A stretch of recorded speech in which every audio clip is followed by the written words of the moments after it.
So today I'm gonna do a review of my Recteq grill. Now, let me give you a little bit of a backstory on this. I retired from the military about 3.5 years ago. And when we moved here, I needed to get a new grill. And I had been a charcoal guy for years. I had lived in Millington, Tennessee for one point in my career. And when I was there, I learned how to smoke pork shoulders, how to do brisket, how to do ribs. And I competed in like little simple like barbecue contests when I was there, and I had a blast doing it. But when we got here, a friend of mine told me that I should try the Recteq, and it's a pellet grill, and I had literally no experience at all with using a pellet grill.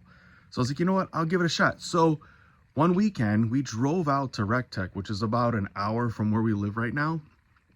We drove there and they happened to be having a scratch and dent sale. And at the scratch and dent sale, they had this grill right here. And I do not remember what I paid for it, but it was significantly less than what it is off the floor. But I bought this grill, brought it home. I had no idea what to expect. And the first time we used it, I was like, oh my gosh. It was so user-friendly. And the food that came off it tasted so good. So juicy. I made the perfect steak the first time I used this. I was absolutely, positively, thoroughly impressed by the performance of this grill. So let me show you real quick what we've got going on. So this is the Recteq 1250. All right. Now, one bad thing I can say about this, and I have had this for 3.5 years now, is these little wheels. I'm not a big fan of them. They tend to drag a little bit more, but because I move it in and out of my garage, I probably move it like 15 feet every time I use it. If I could change one thing, I would change that. Now, they make this thing called a competition cart that you can buy for it, and I eventually will get that, but honestly, I just haven't done it. But I do plan on doing that in the near future.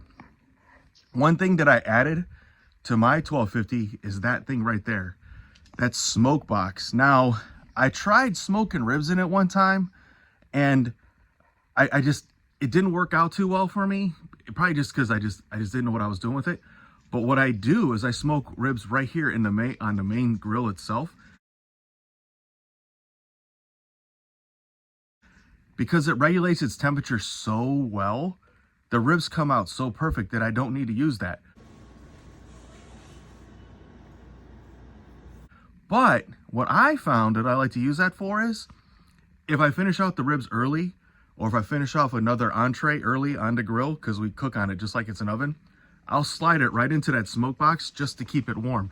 And it works out perfectly for that. Now, as you can tell, my Recteq grill, it's definitely showing some wear and tear on it. It's a little dirty right there, but I use this.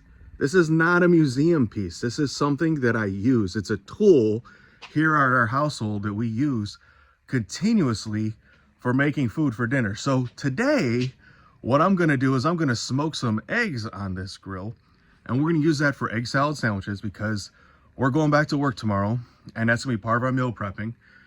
So I'm gonna do those. So I do smoked eggs in there, and we have a video on our channel that I'll put the link below where you can watch actually how I do those smoked eggs. And then tonight for dinner, we bought some lamb, and I'm gonna cook the lamb on there, and I'm also gonna show you what that looks like. And the lamb on here, wow, it is absolutely amazing.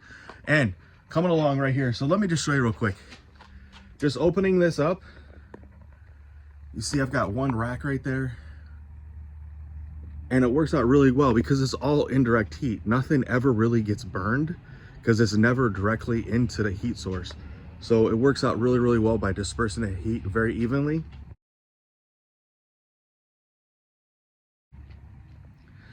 And then right here, this is the smoke box, and it's got 3 racks right inside of it.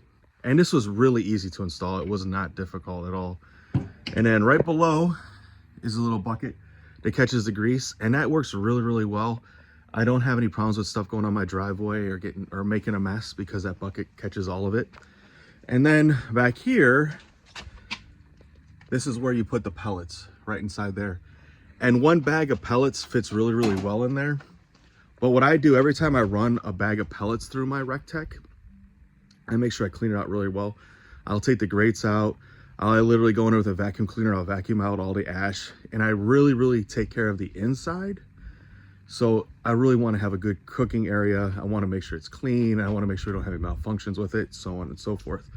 So that's it. Now let me show you real quick how we do different things, how we cook different stuff on it.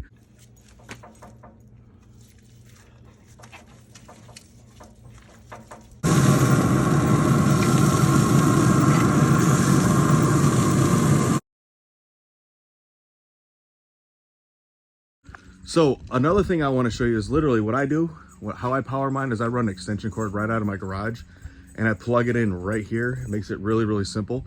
And then literally to turn this on, it's literally just the press of a button right here. And see, it comes on. This is the temperature that it's set at. And this is the actual temperature of the inside of the grill right now. Then right here, this is where you can plug in the probes. And I've used those before when I'm cooking shoulders. Like a shoulder or a brisket, it works really well with. You can use it for ribs, just kind of put it in there, but it's not as perfect. And then right here, this is a switch for turning the light on and off inside the grill. And I found that over time, after I've cooked, the light's gotten dirty, and I can't see as well with that. But that's all right, because I've got a light right here in my garage. So it doesn't affect it at all. It doesn't affect the performance of the grill itself. The light isn't affecting how well the food tastes, so it doesn't bother me at all. So I'm gonna smoke some eggs for some egg salad. So right there, I like to set the temperature at 220, and then I'll cook these eggs on this grill for 2 hours at 220 degrees. Now, these are farm fresh eggs. So because they're farm fresh, they don't have that wax coating on them like how they do it from the store. So they really take the smoke well. So it just puts like a little bit of a smoky flavor in the egg itself. And we love to make egg salad challenges out of these eggs. There we go. And I'm just gonna go ahead and close the lid, and it'll take about 2 hours until it's done. All right, so it's time to start cooking the lamb. So when I cook the lamb, I like to set the grill at 375. And it's easy, just crank it right up.